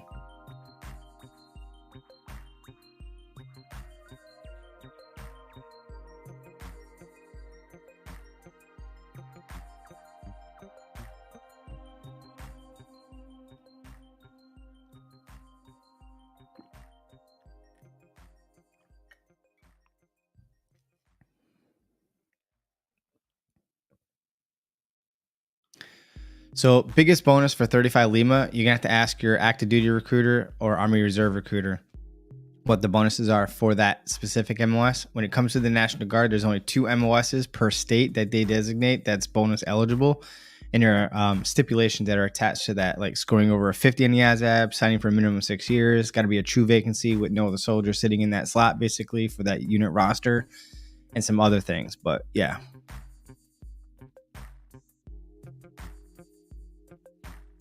Oh, you want to go guard?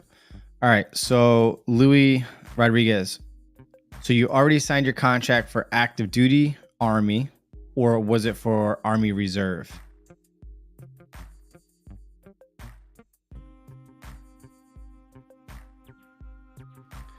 Angel says, greetings. How does the conditional release from the Air National Guard, the Army work? It works just like this in the video. I know it's titled Guard Reserve to Active Duty, but it's the same process. Coming to the chat box, step by step, with tips and things to think of when going through that process.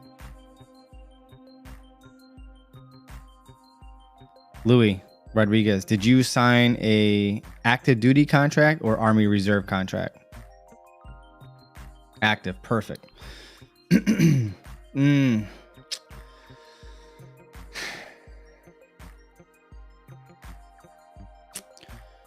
All right, so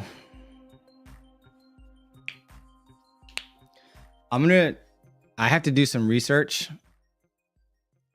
Let me come back to you, Ty.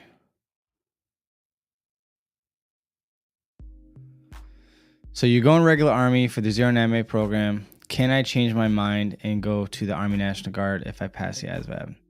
So, all right, I understand your question now because I read that kind of fast before and I just got it now. So if I understood you correctly, you're saying that once you complete the program and you pass it, can you switch to active duty while you're at the training site? And the answer is no. You signed an active duty contract and you will have to fulfill that obligation.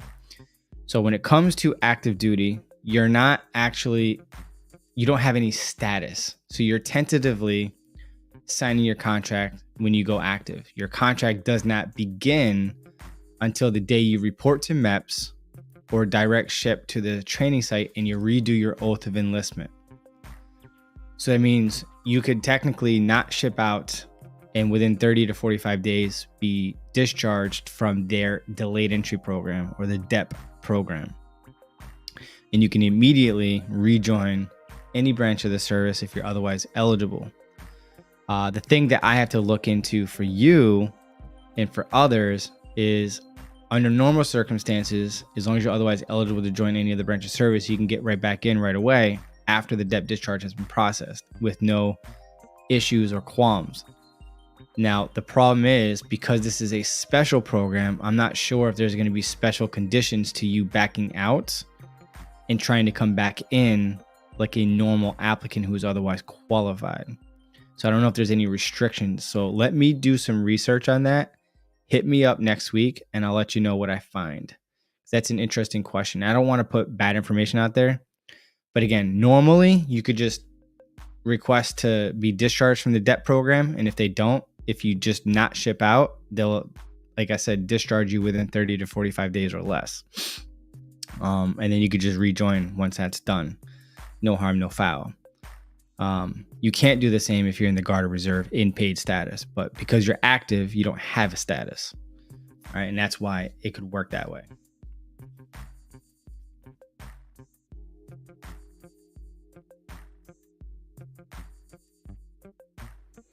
I don't know much about Houston, but I always wanted to go to Texas because you can full carry.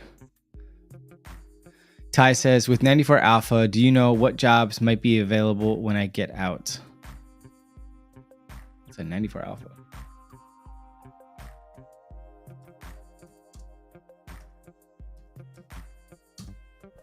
Land Combat Electronic Missile System Repair. Let me go to Perplexity. Start a new thread. What jobs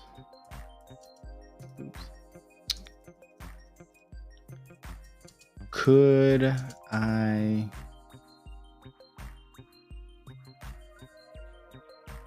apply for with Army MOS 94 Alpha as a civilian with Army MOS.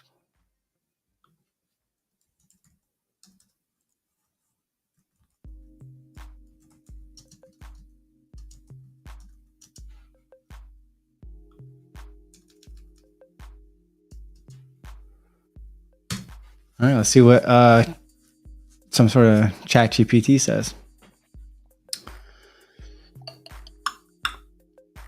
As a civilian with Army qualification, MOS 94 Alpha as a land combat electronic missile system repairer, you would have valuable skills and experience that could translate to several civilian career paths. Here are some jobs such as civilian defense contractor, electronics technician, industrial and commercial equipment as a electrical and electronics repairer, industrial machinery mechanic, in the technological and engineering field, electrical or electronic engineering technician, satellite communications technician. In the manufacturing and medical technology, you could get a job in manufacturing technician, medical equipment repair. Other opportunities include quality control inspector, technical trainer or instructor, so on and so forth. So if you have access to ChatGPT, or the website I use is Perplexity, which is more of a user-friendly, more of a like regular conversational type, and you don't have to have like specific prompts. That's what it gave me. But if you're interested in something like that, I could copy and paste that and send that to you in an email. You can shoot me an email here and I can send it to you, and you can do your research from there. All right. Good luck to you, Ty.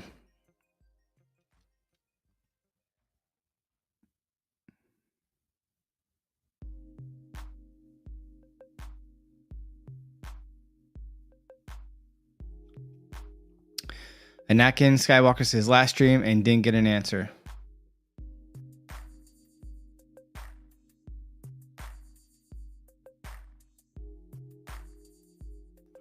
Anakin, I've seen your name often,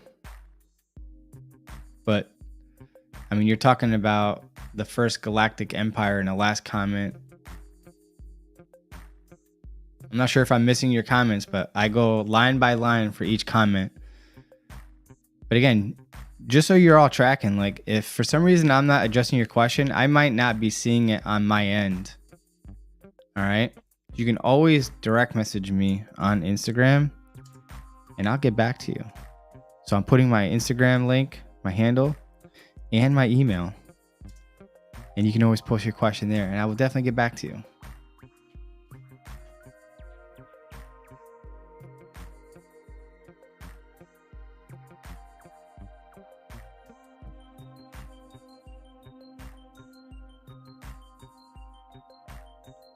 All right, so for Tyler Paul for MEPS physical, what do I need to prep for or expect there? I have a whole video for you with tips and tricks and how to pass the medical. The video title is called Day at MEPS. Just ignore the M-Road references because M-Road has been replaced with MHS Genesis.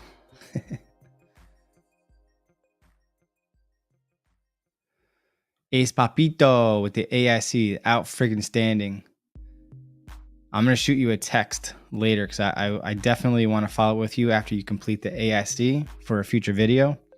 Hell, I might even bring you onto the podcast. What do you think? And did you go guard or active duty as infantry? Ooh, we got retired Sergeant First Class Beats or Bites. I never know how to say your name right. Just popped in. Go watch his videos. He's got a lot of awesome content. He's a retired Army National Guard recruiter, infantryman, and all that jazz. But thank you for stopping in, man. Appreciate you. Katie Murphy says the pharmacy was a mom and pop shop. Like you said, trying to work it with my doctor's office, but I have very limited information. I'm 24 and MEPS wants info for medication from 18 to 22. The only thing I would say is, 18 to 22, that means as an adult.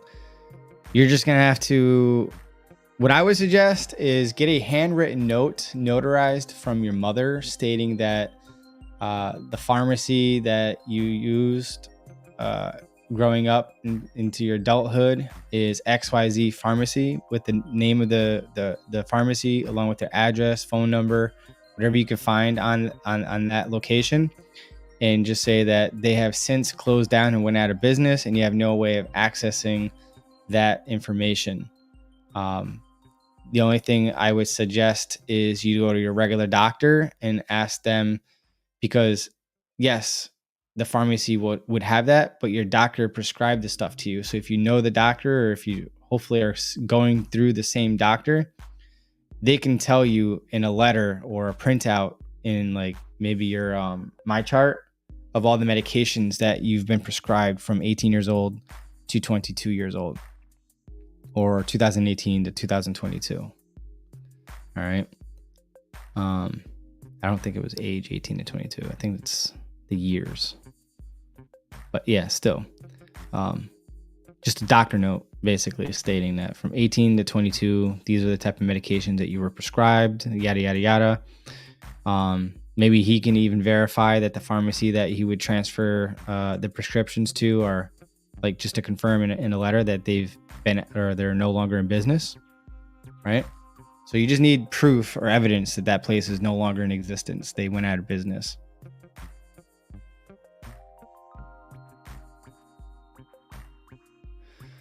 Ace Poppy says, might be right about the time frame. Time has been flying by me. I'm going 11 Bravo. I don't know why, but I'm going airborne, hoping to do an interview for those who are interested and can share. Oh, yeah. Hang on. You mean like you want to be interviewed on my channel, or you're doing an interview to possibly go airborne? You went guard, and I'm done for it, especially airborne option for the guard I can speak on. Ah, cool. Yeah, Texas has an airborne unit, so that's why they offer those. So that's awesome too. It's actually better that you joined out there versus New York, because we don't have that here, unfortunately. I'm super excited for you. I'm stoked. The legend Sergeant First Class Beats. Yes, I love his videos.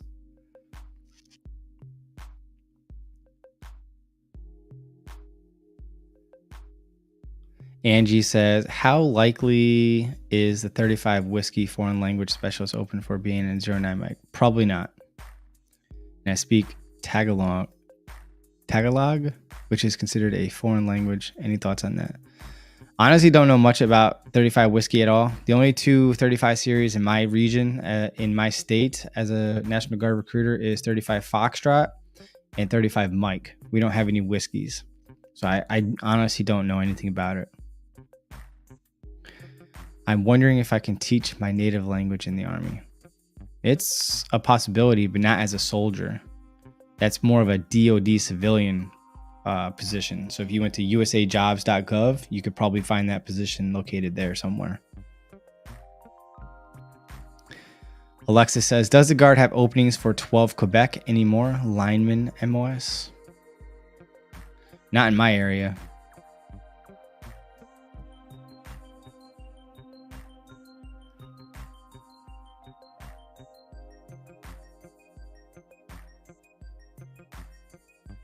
Good night, Scylla Strickland. Appreciate you tuning in. Duck, how was basic training for you? Man, I was a nervous wreck. I'm not going to lie. Unlike you guys, I did not have a YouTuber like myself spitting facts out there and giving you all the information so that you can make a well-informed decision and to get better prepared mentally and physically for basic. I went in there cold turkey. The only thing that was taught to me before leaving was the company commander at the time.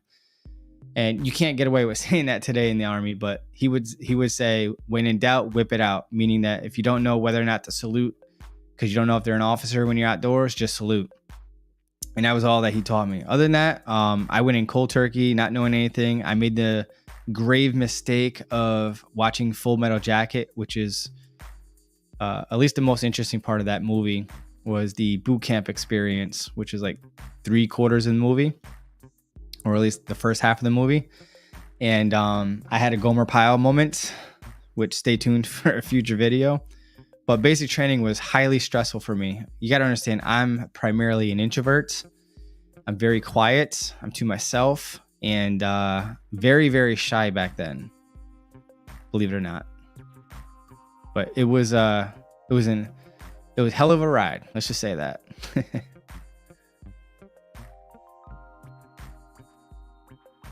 Chris, what's your thoughts on 92 Golf, which is culinary specialist, compared to the other MOS if I'm trying to get a degree while in service? I'm not sure what kind of degree you're going for, but my MOS opinions are in this video here, which I believe is posted in the description area as well. Exactly. Cold turkey, man. All right, so it is 9:02 p.m. after 2100 hours. We are in there like swimwear. I am going to be done. Thank you so much for tuning in. Appreciate y'all. Hopefully you got something out of it. If you have not already subscribed, please subscribe, like the video, comment down below what you liked best about the live stream, what you would like to see in the future. Let me know if you want me to bring back Erica Burney for next week. And I'll see if I can make that happen. I just got to coordinate that with her. And yeah, appreciate y'all. Stay blessed. Be good. God bless America. Team Swartz, sign.